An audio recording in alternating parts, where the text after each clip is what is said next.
Yeah. We're on. We're on. I'm still seeing off air. You're on air. Really? All right. Trust me. Okay. Well, welcome, fellow TFFL owners. It's Tuesday evening. It's July 14th. We're heading into the 2015 TFFL season now. Just 2 months now from TFFL draft weekend. 2 weeks from NFL training camps. It's time to get excited. It's time to get prepared. It's time to start trading. So welcome back, as usual, Berto, our defending champs, the Giant Killers. Yes. Hey, Stick. Glad you're feeling better. Thank you very much. Hank, the czar and CEO of the K-Wheels. Thank you so much. It's good to see that you've gained the hair that Chief lost. And there's Chief, our Rob Gronkowski lookalike tonight, our commissioner. Good to be back. Skipper of the Sponge Fishermen. And for the first time, our special guest, Nick, managing general partner of the Dirt Devils, in the Dirt Devils Command Center tonight. Welcome. Thank you for having me. All right. So here's my promise to our panelists, to all our viewers. We're going to hit each and every TFFL team tonight. We'll take a quick look at keeper lists, discuss some of the hot topics each owner might be running in the weeks ahead. Try to keep it to a few minutes per team, but I want to make sure we hit every team here tonight. First, of course, we're gonna cover some TFFL trivia. I've got a Devils-themed trivia question for us tonight. In the last 5 seasons, who has made more playoff appearances? The Dirt Devils or their 2 division rivals, the Beavers and the Mongols combined? Write down your answer. I'll give you the correct response. I'll give you the total number of playoff appearances, again, over the last 5 seasons. We'll give that to you guys later in the show. I like either or trivia questions. Yeah, you got good odds. And usually the answer is the Mongols, by the way, to most of our questions. Okay, so again, around the TFFL roundtable chat here, we're going to try to go 3 minutes per team, hit every team. I'll tell you guys my projected keeper lists. I've shared those already with the panel. I'll identify some keeper dilemmas. You guys quibble with my projections. You solve the dilemmas. And let's start with the defending champs, the Giant Killers.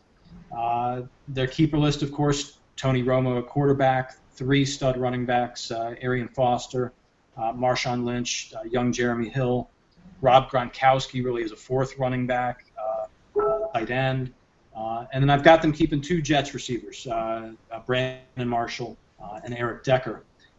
Travis Kelce is in the mix as a 2nd tight end. They're not going to keep him, but it's no secret Berto's trying to trade him. He may move here. So 2 quick issues for you guys to talk about. The receivers, we got 2 Jets receivers as the keepers here.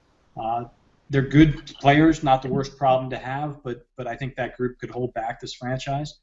And the second issue, of course, is they don't draft until the number 36 overall pick at the end of the 3rd round. What do you think about the Giant Killers this year? I'll jump in. I think that real quickly that about Berto. I mean, I of course am wishing you nothing but the best. I think 2 Jets receivers is concerning, and it's no secret Berto will probably be trying to look to either trade one of them or figure out a way to mortgage his future down the line even further. He's excellent at punting the inevitable shallow draft pick down the line, but yeah, that's got to be concerning. He's got to feel great about the top of his lineup, but that other receiver slot definitely something to look at. Yeah, that was the one keeper decision I had the most issue with. I don't think you can justify keeping Marshall and Decker. It's hard with 2 starting wide receivers on the same team just because they're going to drain each other's targets. But when you stick him on a Geno Smith-driven offense, that's a tough pill to swallow there. I would expect Berto to make a trade to solve that. In fact, I think I'm going to offer him one after the webcast, or maybe during the webcast, and see if we can help that out a little bit. Excellent.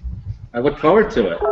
I want a trade offer on the webcast. I'll just throw this stick out there. Not that I won't talk too much about my team, but I will say this: if my running backs stay healthy, and Foster and Lynch, and Hill, so those are the three running backs, then I can slide Gronk over, and Gronk is really my number one wide receiver. Which honestly, I would say he would rival any number one wide receiver in the league. So that's the key. So if I can play Gronk at receiver, and then Marshall, I think, is a fine number two receiver. But you're right. Then Decker does become an issue at number three, being on the Jets.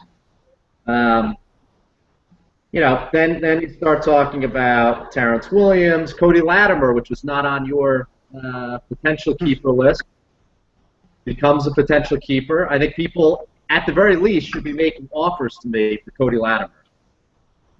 People should be thinking about Cody Latimer. You keep saying that. So he comes into the mix. Please, Bruno. So he comes into the mix. I could package a couple of these guys. A lot could happen. But to me, it's really about the third wide receiver, because I think Gronk and then Marshall, 1-2, is a pretty strong 1-2 punch. That's a fair point. Yeah, I just did a quick rundown here. I would have probably, if I were in Stick's position, might have put together this list. I would have probably put Terrence Williams down as the third wide receiver. Chances are that no owner, and again, I'm not as up to speed as you guys, would probably keep two wide receivers on a team that is one of the lower ranking offenses in the league. I agree with you, Nick. Williams is a fine. Yeah. Marshall is going to become he's the number one in New York. Decker is a great number two, but yeah, that's a conundrum for Birdo.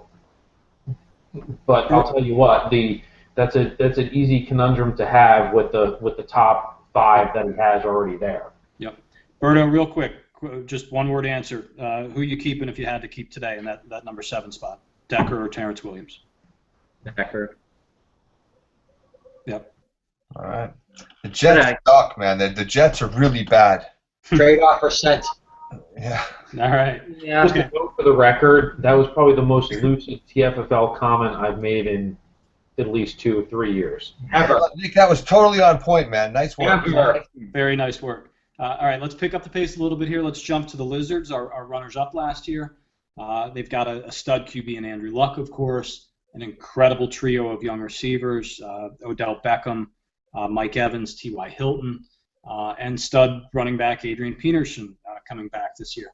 The big topic is depth behind Peterson. Trey Mason's probably a fine keeper, at least early in the season. But you have to expect his value is going to drop tremendously once Gurley gets healthy. The number 7 keeper spot is either Jerick McKinnon as a number 3 running back, or somebody like Mike Wallace. I think the big question is Adrian Peterson going to get back to being a 1,500-yard, 15-touchdown guy? And if he is, then I don't think it really matters how bad the number 2 and 3 running backs are here. Yes, he is. He is. So Nick, I'll chime in here on this one. I said in one of the webcasts that we had at the end of last season, or actually no, it was before the Pac Bowl, I think. But the Lizards receivers are young, they're real, and they're spectacular.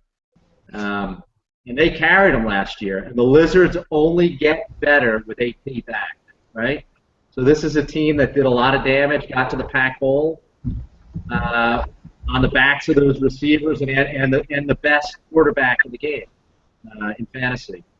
And they only get better with AP back. So in my mind, if they get the right break and they get the right number 2 in there, they're the Pac Bowl favorite in my eyes. Keeping this specifically to the number 7 keeper decision, I think you got like Jerick McKinnon there. And I'll tell you why, because as good as Adrian Peterson is right now, and Minnesota's doing all the right things to build him back up, I'd be shocked if he's back in Minnesota 2016. So I think now you are covering your Minnesota running back with McKinnon, and then when Peterson inevitably goes to Dallas or Arizona or Indianapolis, wherever he ends up, he's going to be in a good situation. He's going to have his pick of 4 or 5 teams they feels he can win with. So if I'm Berkman, that's the way I'm leaning. If I'm the Lizards, man, they got to jump all in and get a number 2 running back somehow, some way. And then this team is going to be fantastic. Also, I wanted to point out one other thing, Stick, and your potential keepers. I love the Mike Vanderjagt reflection with Steven Gostkowski in the. It's great. It's always a possibility. Yeah, right. That was Richie said that last webcast. He's considering keeping him. I agree with Chief that McKinnon is probably the smarter play, even over Wallace. There's a lot of Vikings there. Right, yep. I'm a believer in the Vikings, and after Adrian Peterson wins the Super Bowl in Minnesota this year, it's gonna be hard for him to leave. So we'll see how that works out. I'm just not convinced the Vikings right now even see McKinnon as their lead back of the future. No. That's why I think it's a little tough to keep him. But okay, the third team I wanted to get to, the Dirt Devils. Listen, these guys, we know they just keep winning. It's easy to think of them as the team that dominated that division 10, 15 years ago, but they're still doing it today. Their keeper list keeps getting older, more fragile, but they keep winning. But listen, before I turn this over to the panel, I'm going to turn this over to Berto. We're going to do a special I segment here tonight, and I don't see a better time than when we're supposed to talk about the Devils. You ready, Berto? Sure. Excellent. Thank you, Stick. Nick, so the Dirt Devils have been impressive in their TFFL career. So, is Nick ready for this? Nick, are you ready? What's the I segment? You're under the microscope, Nick. You clearly have not been watching. You're on the hot seat. You just gave yourself away. So, third place all-time regular season and playoffs, passed this season by the Killers. But number 1 points per game. What's that? I said, who did I get passed by? By the Killers. Little self-promotion. Yeah. Little self-promotion. Number one though in points per game lifetime. Most 100-point games in TFL history, as well as the 4-pack bowls. What's been the key, or what's been the secret to sustained success in the TFL? For as much as I'd like to say that I've been the brains behind it, a lot of it has been sort of luck to a certain degree. As I've discussed over how many years with Hank over his ill-fated decision to take Michael Bennett, those 100-point games can be attributed to having LaDainian Tomlinson, Priest Holmes in a backfield. Those were the salad days for the Dirt Devils. One of the things that I've always tried to do from a management perspective is, and I've learned from making some ill-fated trades, is to hang on to the draft picks and try to be able to think about who are some of the young upcoming players that I can select in later rounds. I think my greatest accomplishment as a owner is to be able to point to Deshaun Jackson, who I believe I selected in the 4th or 5th round of what would be a 2010 draft, maybe, if not earlier than that, when he was coming out of California. So I've made a lot of good decisions. There have been some decisions that I've made that haven't been so good. But I would say that right now my feeling is hang on to your draft picks.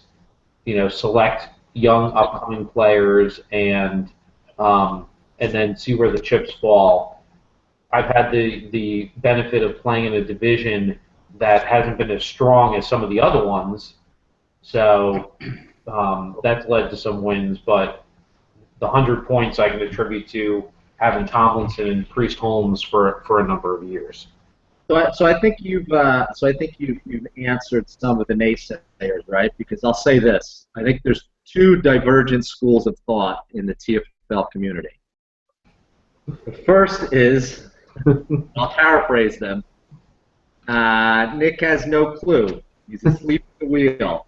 It's a miracle he's at where he's at. These are paraphrased quotes, let's call them, throughout the years. Look at the recent history. He's not been that great. He's not won a Pac Bowl since 2008. Half of his success should be attributed to sitting next to Stick during the drafts. And Stick helped. He plays in a historically weak division that you mentioned. So that's one school of thought. Let's put that over here for now. It's a large school. That's a big school. Okay? The other school of thought is Nick is crazy like a fox. Nick is crazy like a fox. He has a plan. He has a formula. He never wastes a first-round pick. So if we look at 2012, Alfred Morris at number 9. Not afraid to take a veteran, Jeremy Macklin, 2014. What you also just mentioned, he's willing to ride guys and not trade them. He doesn't panic. And he knows when to pull the trigger. You can trade with Nick. He's not an active trader. But when you trade with Nick, he's going to usually get the good side of a deal because he's not an active trader. And he's not trading just to trade. He's actually thinking it through and making a trade when he absolutely needs to. So which is it? Is it a little from column A and a little from column B? Or is it more column A or is it more column B? It is a little bit of both, but I can say that if you looked at Stick's historical figures and my historical figures, well then I wouldn't be benefiting very much from any information that I gathered from him. If that were the case, I'd be a hell of a lot worse than I am now. Fair. Fair. So. A lot of jabs he's thrown out. Yes, but it's deserved. He's right. Weak division mates. Well, I mean, that's a factual comment, though. Yeah, it is. Yeah, I mean, it's only been recently that the Beavers have done a lot better.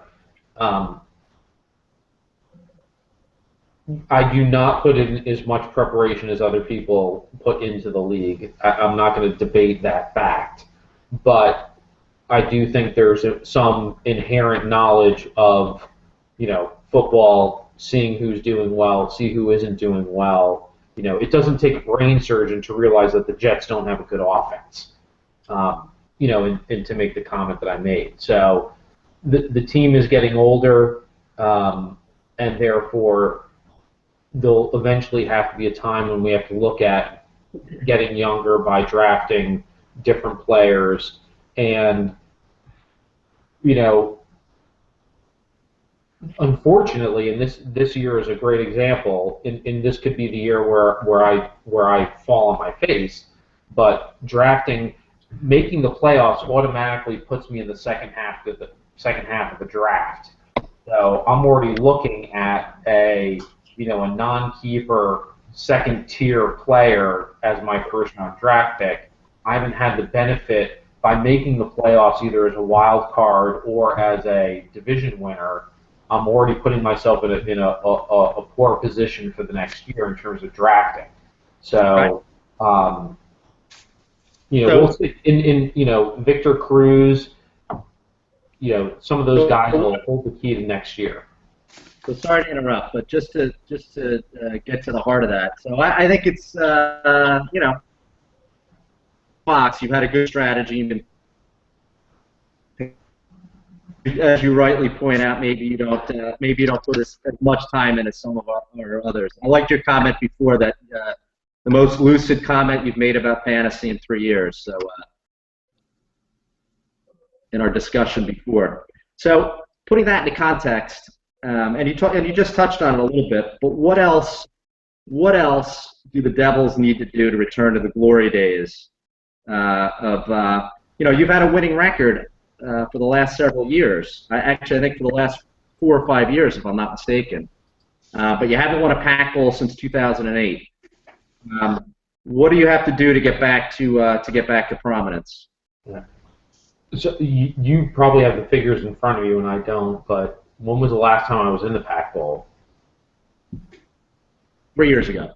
So, and I think in that Pac Bowl, I was in single digits from winning. Yeah. That Pac Bowl, and it didn't come down. It came down to one of the last moments, and my wife could probably attribute to me falling down drunk at dinner, because it was so close.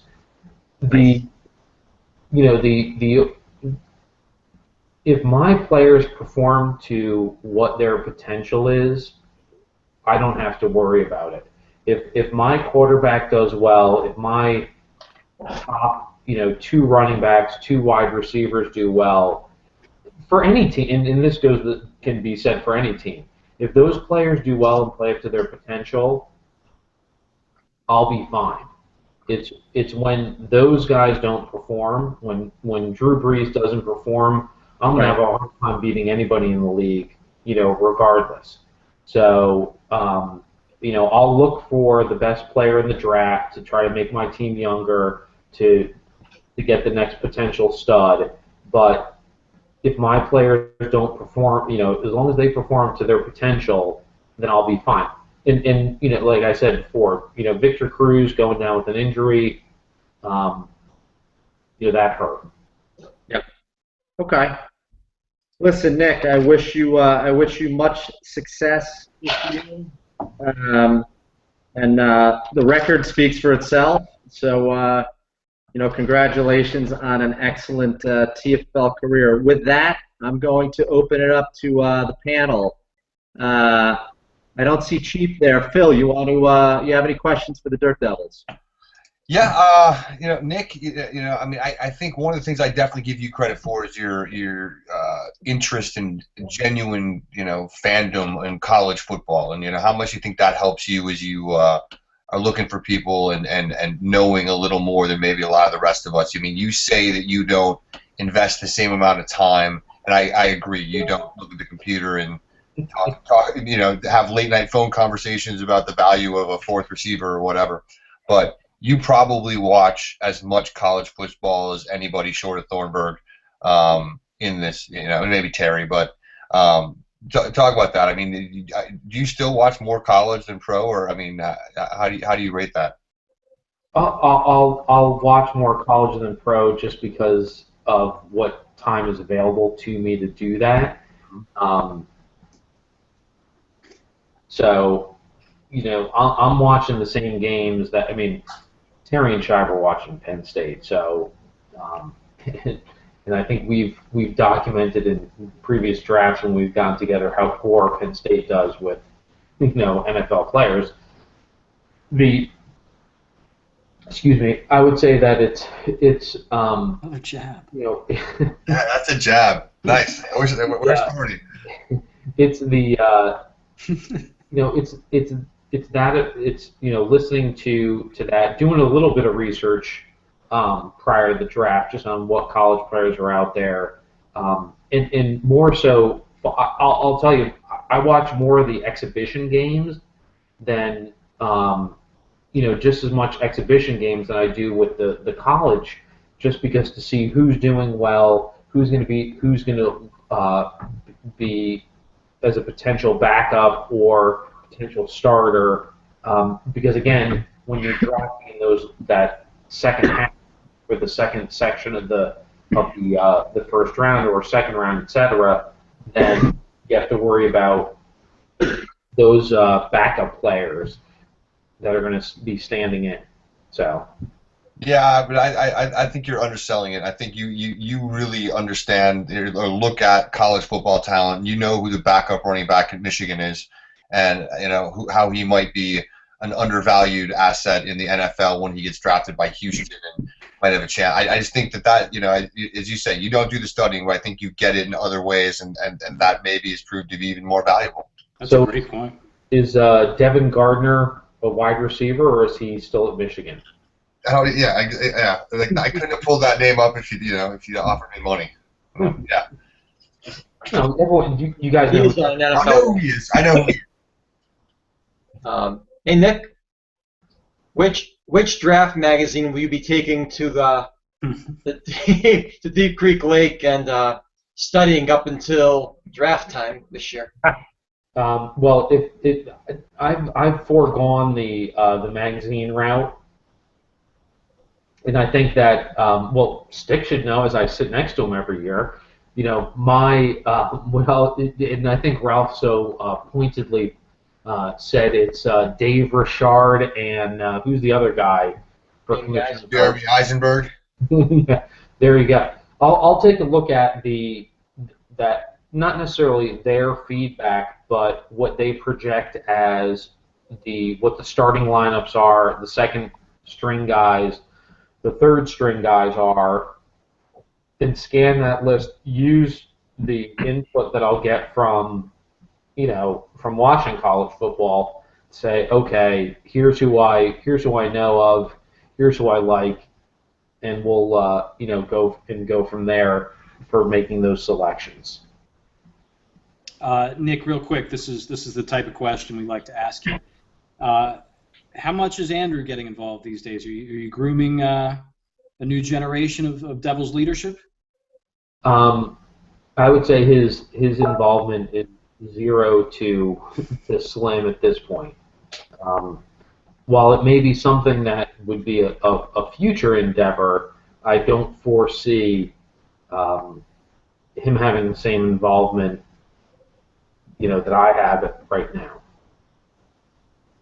It's just not there. All right, Berto, any final questions? Appreciate it. Like I said, best of luck this year, and we'll make sure that you don't sit next to Stick this year, or maybe you should. Maybe you can help Stick a little bit. Right. I don't know. So best of luck, Nick. Thank you. All right, carrying on through our preview here, we're going to talk about the K-Wheels, a team whose title window might be closing really fast, primarily because of Peyton Manning's potential for a sudden decline. The keepers here, it's a great keeper list. We got, again, Peyton Manning at the top. Right now, we're looking at 4 running backs, studs, Jamal Charles, DeMarco Murray. I've got him keeping Doug Martin. Joseph Randall right now is a 4th running back. And 2 receivers, Julio Jones and Kelvin Benjamin. So really, I think the big issue here is sort of like the Giant Killers. The K-Wheels don't have a first-round pick. They don't have a third-round pick. They probably need to find a good young quarterback somewhere along the line. They need a 3rd receiver. We're kind of nitpicking, but what's the draft strategy going to look like here for the K-Wheels guys? It's ugly. I'll tell you that right now. If these guys, I mean, Peyton Manning, DeMarco Murray, Jamal Charles, fabulous 3, could match up with the Devils, but beyond that, it's rough.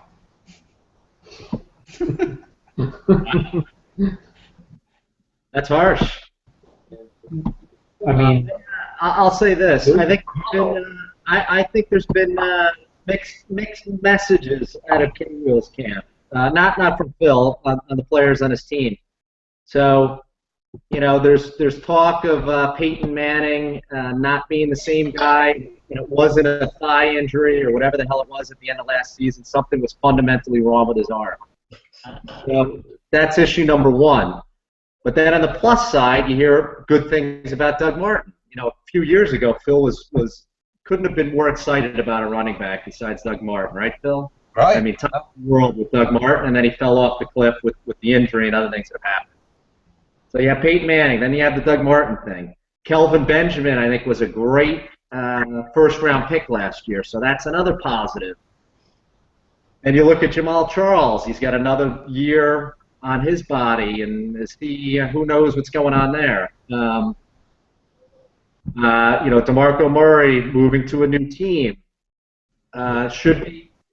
He can't have as good a season, I think, as he had last year. But then that opens the door in another positive for Joseph Randall. So I think a lot of mixed things out of K-Wheels camp, but I think on balance, I think in my own mind that the K-Wheels are a little bit better even than they were in 2014.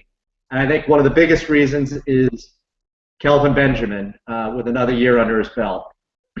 I'll temper what I said. I made it sound a lot worse than it really is. Those top three, if not, 4 guys, Jones coming off, obviously a down year. Those 4 guys by themselves could beat most teams in the TFFL if they put up points. He doesn't need to worry about Doug Martin and Kelvin Benjamin, however good he is. If those guys are putting up points and Manning is going to get a ton, you're going to beat most people.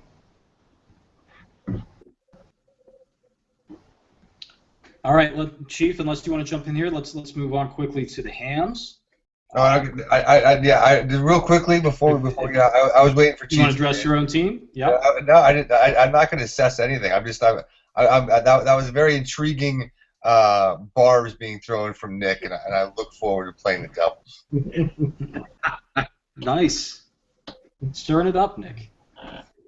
Okay, Hams. The Hams are a good team, wealth of talent here. The interesting thing, I think, with the Hams, looking back real quick, is they've actually flopped with several top of the draft rookie running backs.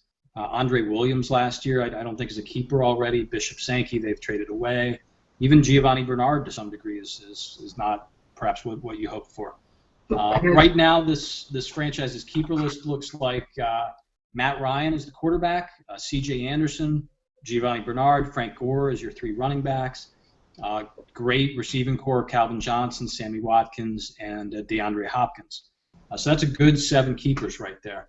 Hold on real quick. My question.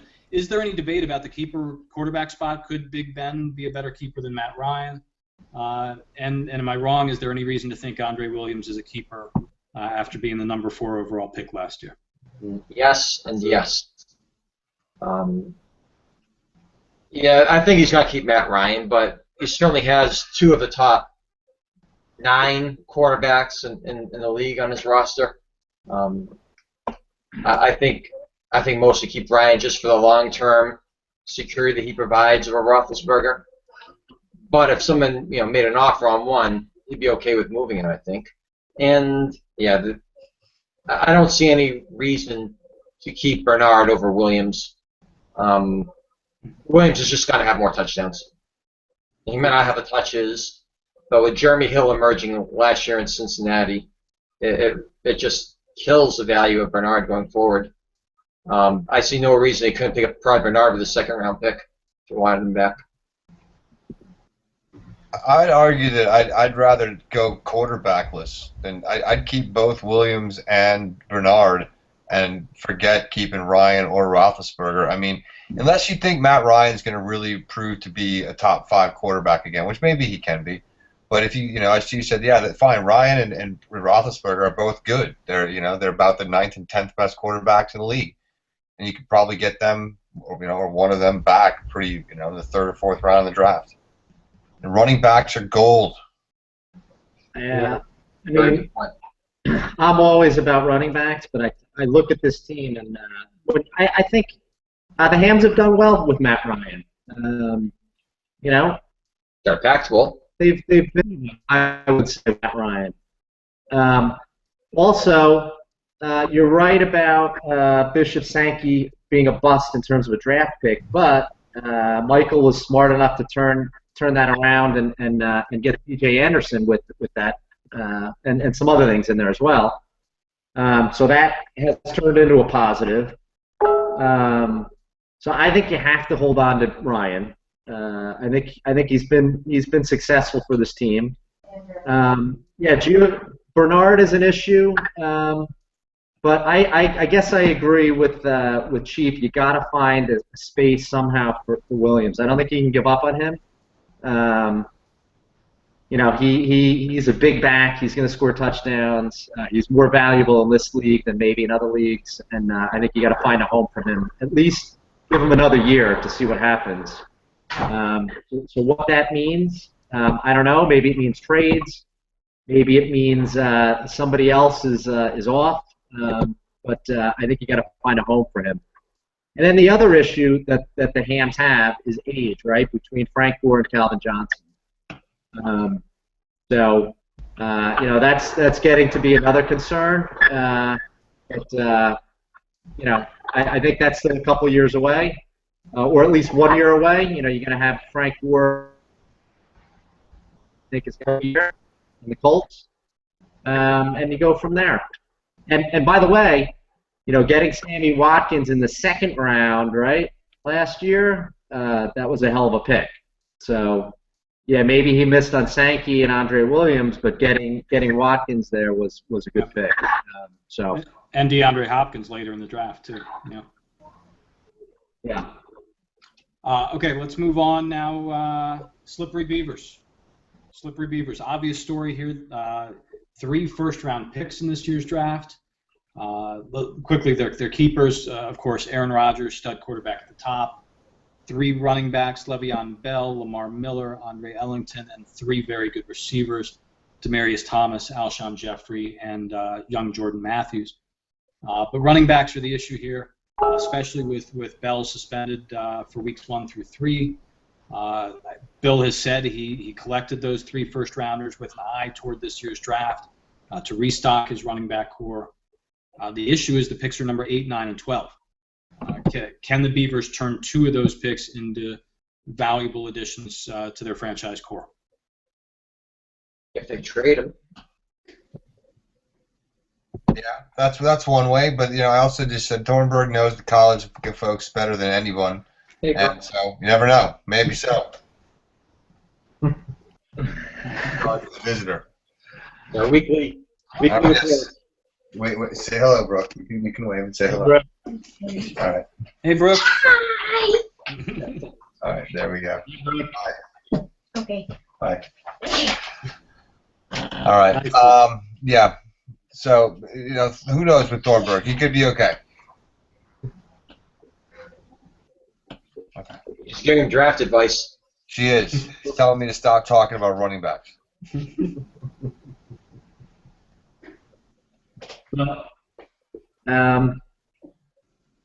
Yeah, tough call here. The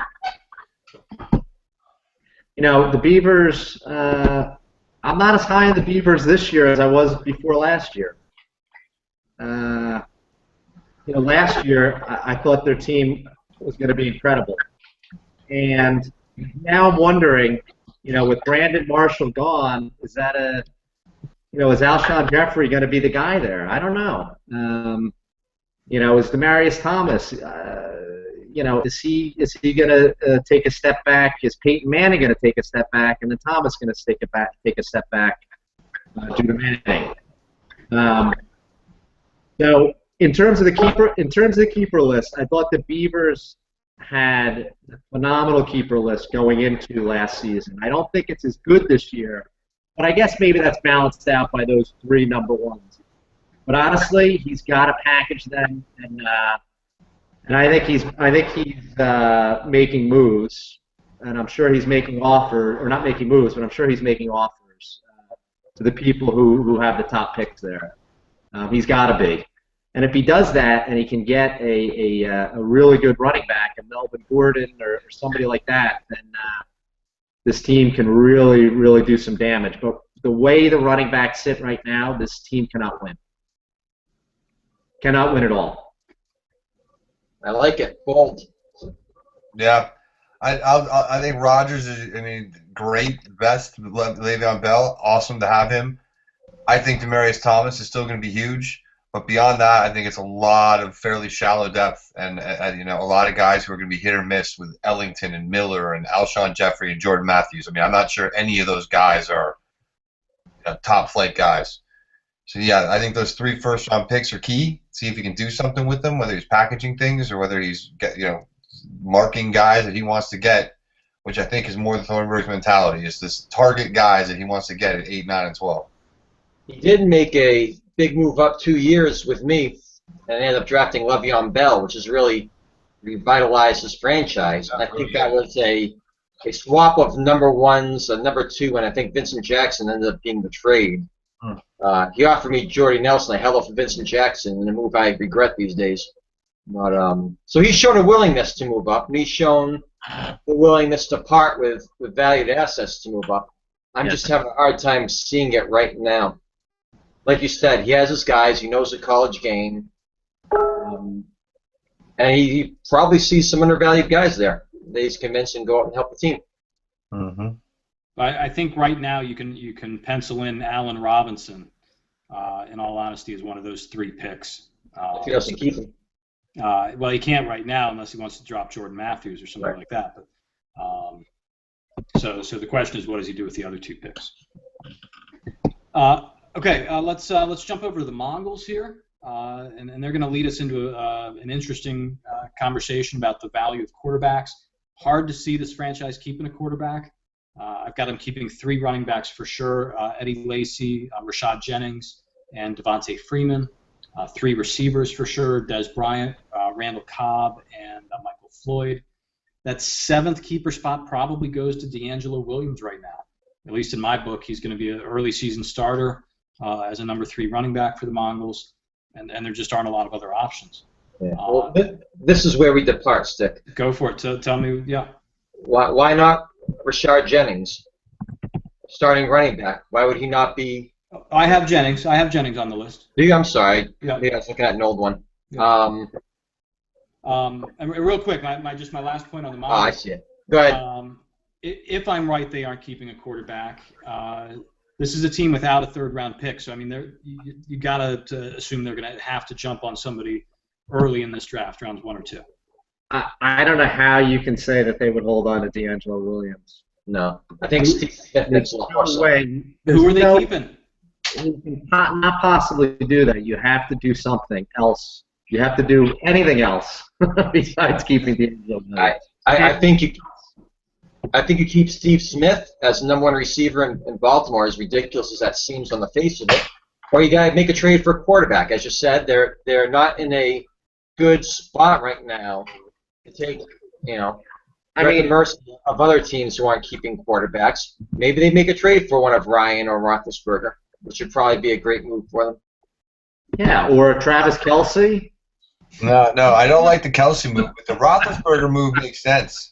Phil Rivers is also available. Seriously, but why not go? I mean, D'Angelo Williams.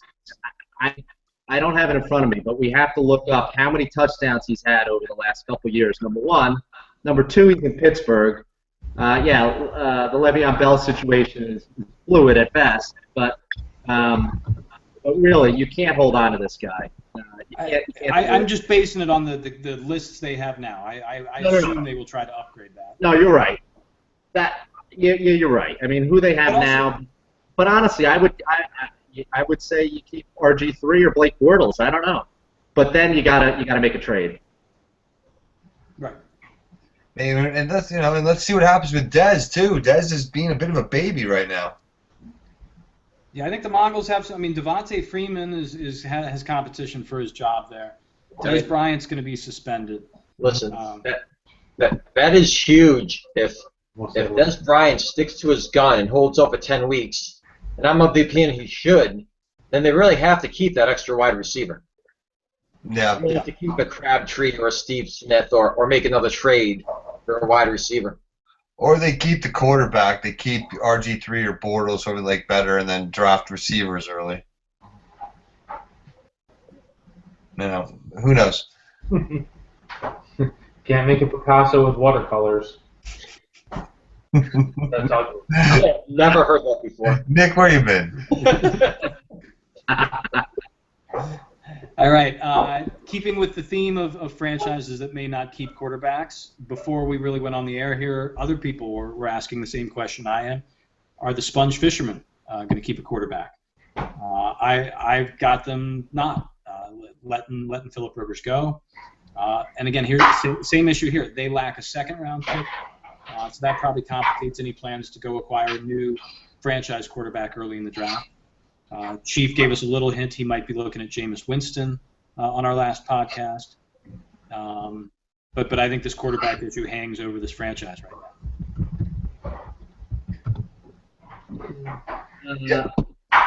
I'll jump in. Chief is the master of false advertising or feeding Stick what Stick wants to hear, maybe, and he likes to play possum. But I think in this case he's telling the truth, because Chief sees too much quarterback talent out there that is equivalent to or right around the talent that he has. So yeah, I think the keeper list that you have there makes sense. I don't see any big adjustments. I think that's probably accurate. Maybe he does something with the Golden Tate spot. I don't know, upgrades that. Maybe he looks at another receiver somehow. But I think it looks pretty good what you have there. I'll agree with Berto, and that just sets him up to be able to take Winston if he wants to, and if he's playing possum, then he gets to take somebody else. But at least it sets him up for that possibility. Hey, real quick, if both of you guys who just talked, if you're in Chief's shoes and you don't keep a quarterback, are you going after Winston or are you going after a veteran like Big Ben? I wouldn't. I would go after Winston. What pick do you have, Chief? Again, I can't remember. I think I have 5. 5. Yeah, if you're going to pick quarterback there, you take Winston, and then Yeah. maybe you then pick a little, use your 4th or 5th round pick to take Eli Manning or somebody that can back him up. Yeah, I agree with that strategy, actually. Or Jay Cutler or whoever. Phillip Rivers. Yeah. I mean, there's a handful of guys you can get that you can put in if you need to, but you're going to go for greatness and take Winston. And that, I mean, his running backs are solid, and he's got plenty of horses to run. I mean, why not? Maybe he's gold. I mean, the beautiful thing about Winston is the receivers he's throwing to are fantastic. So, yep. He's not going into a shit situation. He's going into a can't miss situation, quote unquote. But yeah, I mean that would be a rock solid pick. He's got Doug Martin in the backfield, for crying out loud.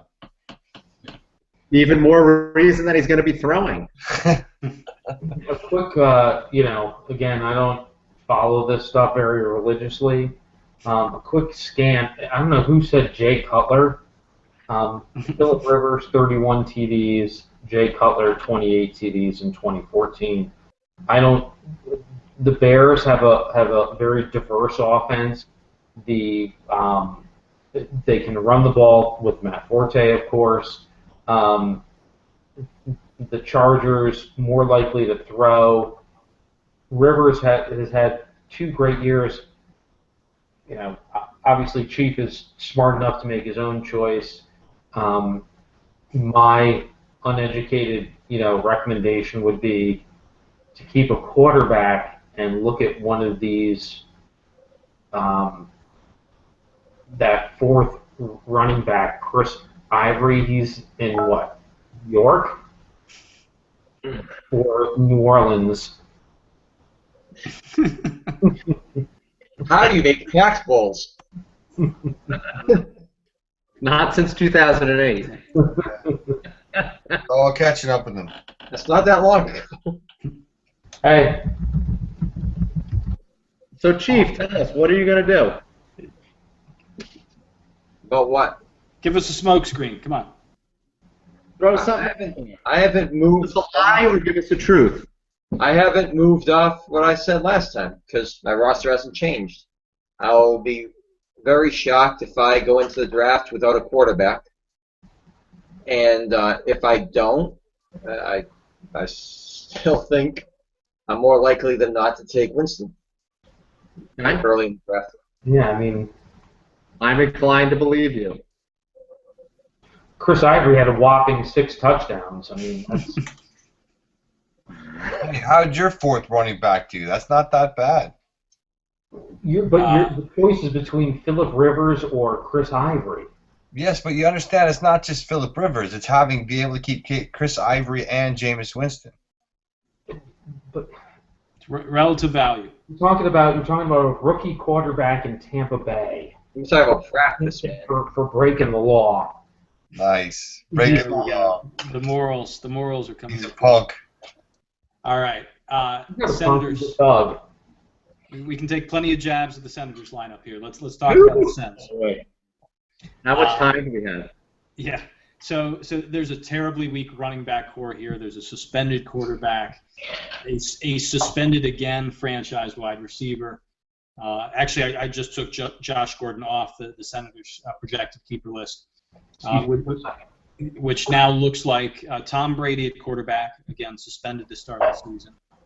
2 running backs, Monty Ball, Shane Vereen, a tight end in Martellus Bennett, and 3 receivers, Antonio Brown, Torrey Smith, Jarvis Landry. Seems to me that their best move might actually be to trade that number 4 pick. It's a bit of a seller's market, I think, there, and see if they can get multiple assets. Yeah. I don't see Krames trading that pick. I think unless he gets the Beavers 3 first-round picks. Yeah. Or two and a player. Or 2 and a player. That's the only way I see it happening. Or 2 and something next year. Because I think Krames feels like he's got to get a foundational piece. Yeah. And with the draft this year and the depth in running back, and assuming Stick that you take the receiver at 3, I think he feels like he's going to get a foundational piece. I think he's more likely to acquire another first-round pick than trade him. I'm sure there's a market out there for Antonio Brown. Yeah. And frankly, that's the one piece he has to trade. But I think he's more likely to win the draft with 2 number 1 picks than 0. Yeah, I mean, 2 number 1s and Jordan Matthews from the Beavers doesn't get that done. I'd be surprised. I think the Sens Okay, almost have. Well, just one more point about that. I think the Sens need to go even further. Like they've traded and they've traded and they've traded. Now that the roster is at where it's at, I think they really need to even go further now and just completely purge. Because you can't really get any worse than this. So just get rid of it all and start from scratch. I don't know how you do that. Get guys in, get more picks, whatever you got to do. But there's, beyond Antonio Brown, there's nothing worth salvaging on that keeper list. But, Berto, I like your enthusiasm for blowing up Kramer's team, but what is there to blow up? I mean, other than Antonio Brown, who is tradable? There's not a tradable, keepable asset. Maybe Brady, if someone's willing to wait him out. That's my argument for trading that number 4 pick and getting multiple assets in return that he can start over with. He needs to do that. I mean, maybe Chief is his one-man market for Brady. Yeah, no, that's a good point. You're right, Phil. Who are you going to trade any of these guys to? But I guess I was thinking Brady. If Brady's suspension gets knocked down to 1 game, and it might, he's tradable. He's absolutely tradable. Yeah, he trades him to you for Phillip Rivers and Mark Ingram. I moved on from Brady last year. But there's got to be all right. So maybe take a step back. Maybe it does mean he's got to trade Antonio Brown. You're right, Chief. I don't know who said it, Chief or Phil. You're right. He's got to trade him, I guess, because he's got to get the picks. I don't know. What would be the value of Antonio Brown? He's probably worth a 1. He's worth a 1 and maybe another player back that's keepable. I've had conversations with Kramer, and my sense is it's going to take a number 1 in the top half of the draft and like a number 2 running back. Yeah, Low 2, high number 3 running back. yeah. I think that's not out of the question. No, it's fair. Mm-hmm. Okay, let's shift the focus to the aliens now. And to be honest, I've told Berto this. I'm not quite sure what to make of my keeper list right now. Changes every time I see it. It does change a lot. Right now, I do have Cam Newton in there as my quarterback. A balanced lineup, 3 running backs: Carlos Hyde, Jonathan Stewart, Justin Forsett. I'm actually very happy with that trio. 3 receivers: Jordy Nelson, Martavis Bryant, and Roddy White. Aliens are going to add a lot in the draft. We get the number 3 overall pick. We get 2 second-round picks. We get 2 fifth-rounders. But I think we started to talk about this. The real big decision is, what do I do at number 3? Is it Amari Cooper? Is it T.J. Yeldon? Or like Kramer, should I be trading that for what I know are some nice packages out there? For what it's worth, I think you're keeping the right guys in this projection. Yeah, I would agree. Good, but you're keeping the right guys. Yeah, I think all your guys you got listed, these are the guys you like best. I think that, yeah, keep them. I don't have any quabbles with your list. So we just talked about the Senators trading Antonio Brown, Stick. Being a Steelers fan, having the number 3 pick, you seem like a worthwhile trading partner with the Senators. Part of the issue is I've got Martavis Bryant. Okay. And I'm kind of high on him right now. And then of course what Kramer wants. No, never mind. I'm not gonna divulge too many details here, but it's a little tricky given that I've got Martavis Bryant. Yeah. Okay. I can't wait to face this lineup week 1. It seems like a natural fit, though. It does. I think it would fit on anybody's roster pretty easily. Yes, that too. Yeah. With the possible exception of the Lizards. Okay, let's talk about another one of our favorite punching bags, the Amsterdam Quick. Packers. Okay. What's that, Berto? I would say quick subject. We can't talk about this trade maybe that's in the works. All right, good. Good to know. You're really trying to Can we push make this it happen trade on the for Kramer. podcast? On the webcast here? Can we make this trade happen live on the webcast? I don't even know what the trade is. Berto apparently knows what Kramer's offering me. Real time here.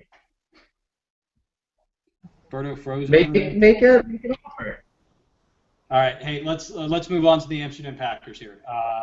It's a team actually with a surprising amount of keeper options. I got 6 locks in my book. Russell Wilson at quarterback. Jimmy Graham on this franchise probably is going to play wide receiver most weeks, but a stud tight end.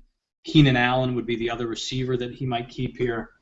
And then 3 potentially productive veteran running backs on good NFL offenses. C.J. Spiller, LeGarrette Blount, Joique Bell. The question is really that number 7 spot. Is it Ryan Matthews, a veteran running back? Is it young Bishop Sankey? Is it a longtime receiver, Larry Fitzgerald? I keep switching back and forth. I've got it as Matthews right now. The other thing, the Amsterdam Packers, they're going to get Melvin Gordon at number 2 overall. They'll help their running back core. I think they have 3 or 4 third-round picks. They can attack their receiver position there. Is this franchise poised to come back very suddenly, rise again very quickly, especially when you consider the missing draft picks for their division rivals, the Giant Killers and Kiwis? If C.J. Spiller plays like he did 2 years ago, and LeGarrette Blount plays a full season like he plays for the Patriots down the stretch, then yes. I don't know what you're going to get out of Joique Bell. I don't know what you're going to get out of Ryan Matthews or Keenan Allen, and frankly Larry Fitzgerald. But, between Wilson and Jimmy Graham, there's a lot of points there. Mm-hmm. And I think if you get the best of Spiller in that Saints offense and LeGarrette Blount, I think you're going to score enough points to win enough games. And again, he's going to add Melvin Gordon. And He's Melvin going to Gordon, exactly. Yeah, I like it. I think I like Fitzgerald over Matthews just for I think I like Fitzgerald as a potential there over Matthews being, just with the Eagles behind Murray with all the carries that he's had, but there's a lot of potential in that lineup. May not be and I like Keenan Allen in that Chargers offense. Speaking of Phillip Rivers earlier, but that's a solid 7. And Stick, I think I'm not as high on the pack.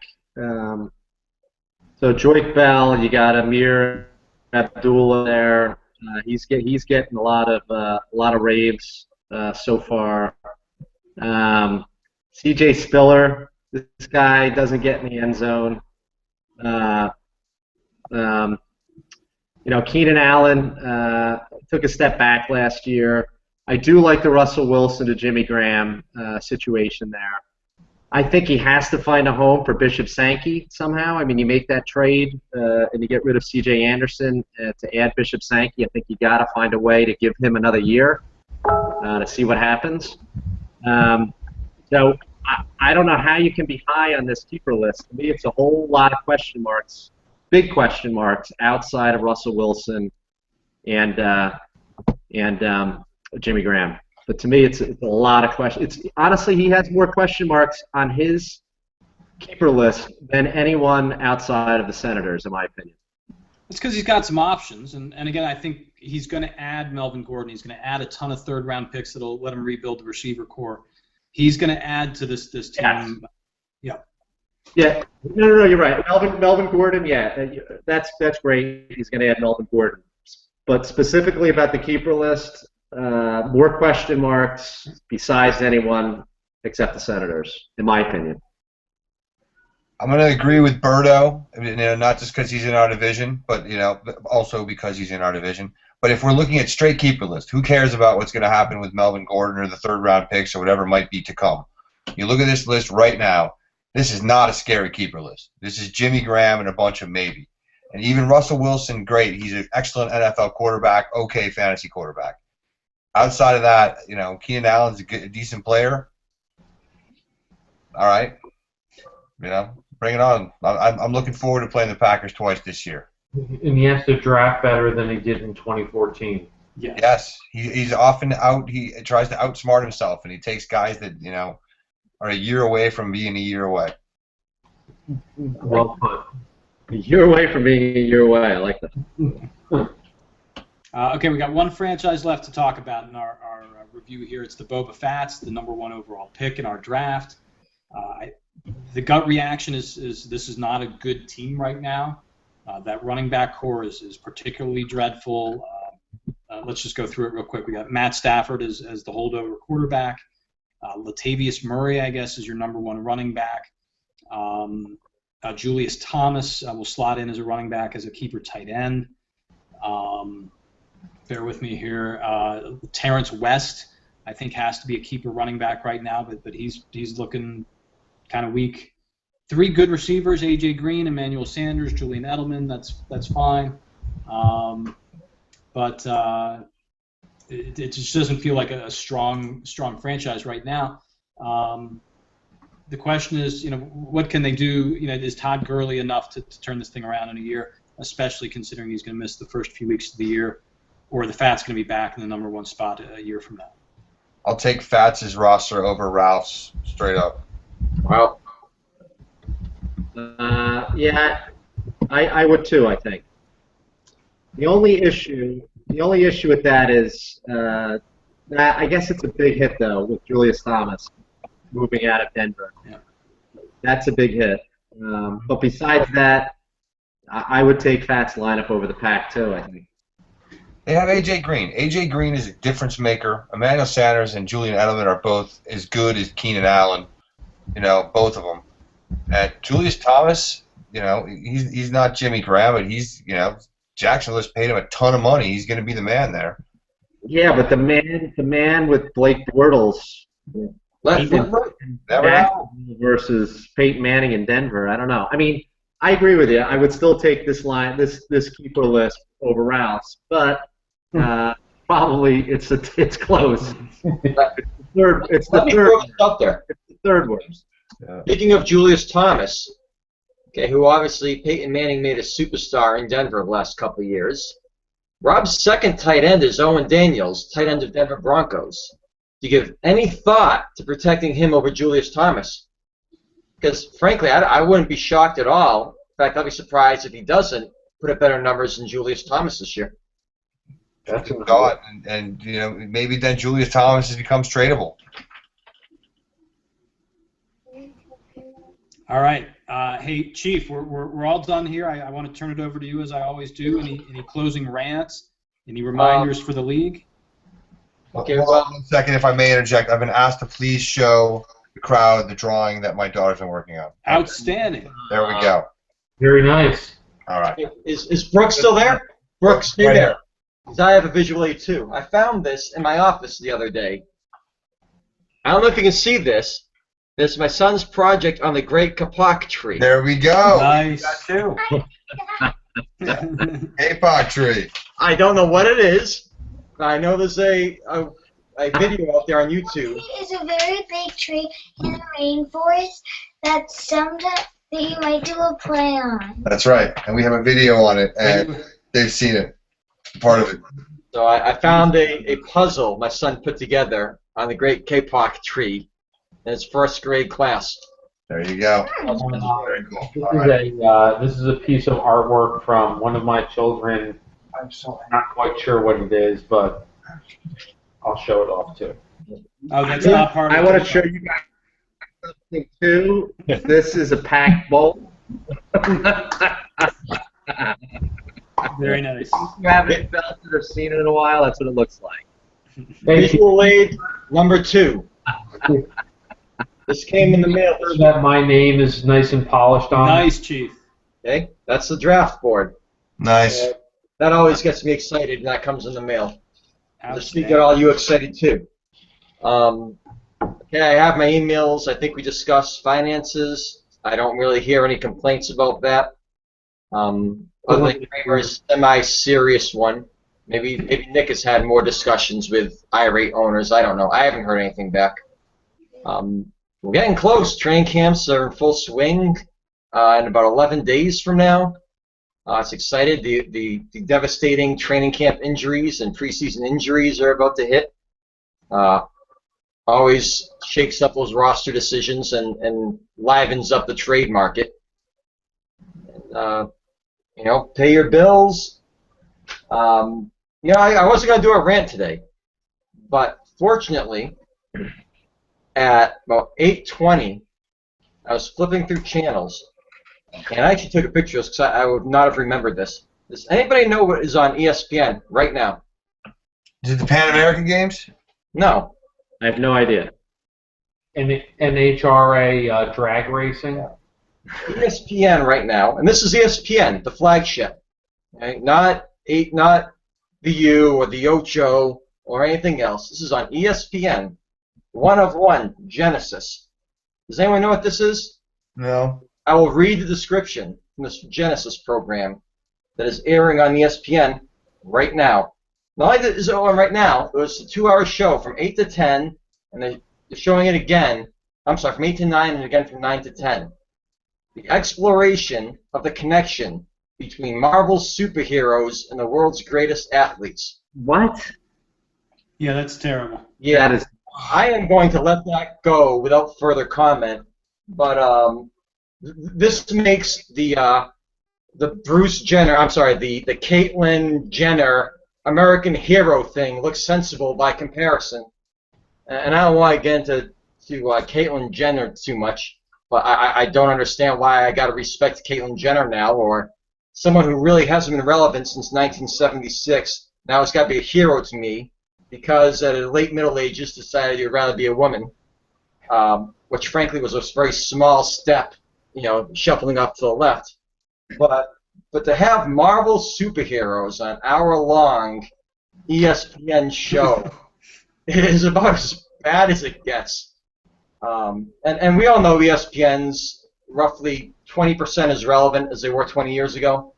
But that's just a new low for ESPN. There's plenty of British Open previews.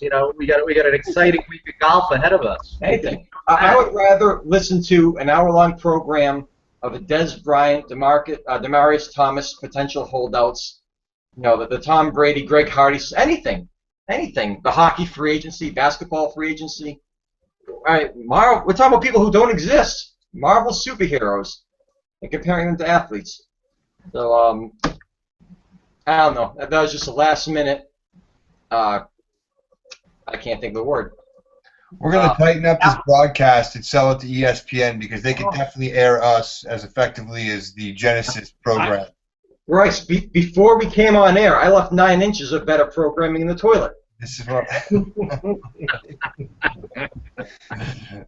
I have told Phil that at this time of year, if there were something called the Fantasy Channel that I could turn on and have a bunch of idiots like us talking about keeper running backs, I would put that on in the background over so much other shit that is on right now. Yeah. I would rather watch Matthew Berry in a donkey show.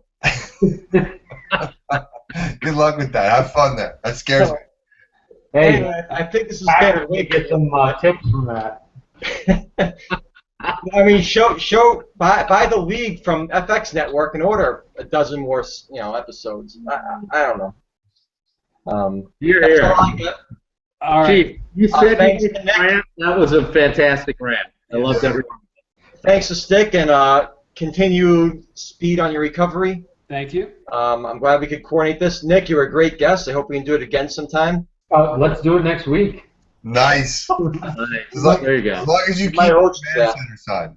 I think we're back in no more than a couple of weeks with maybe our first collective mock draft of the season, maybe in early August. But yeah, the training camps are opening up soon. We're just 2 months away from draft weekend. Very exciting. Excellent. All right, fellow owners, we'll see you. What's the answer to the trivia question? Oh Yeah. goodness, yes. Thank you, Nick. I knew there was something else. Thanks, Nick. Yes. Okay, so the question was, who has the most playoff wins in the last 5 years? The Devils or the Beavers and the Mongols combined? I'm sorry, what's the wins? I thought it was appearances. Playoff appearances. Thank you, Chief. I'm on various drugs right now. Is the answer the same either way? We've got the Devils, a tie, and Nick picks the Devils. Yeah, so again, the Devils sort of have this reputation as having dominated long ago when the Beavers and Mongols sucked for the longest time. The truth is, in the last 5 years, the Devils have made the playoffs 5 times. Yep. 5 appearances for the Devils. Combined, the Mongols and the Beavers, only 2. So just the Those are 2 dominance back continues. pulls. The Beavers. Yeah, the Beavers have brought it home, but yeah, the Devils keep making it year in and year out. That's a 5-year drought at least for the Mongols. Yeah. Oh, that's better.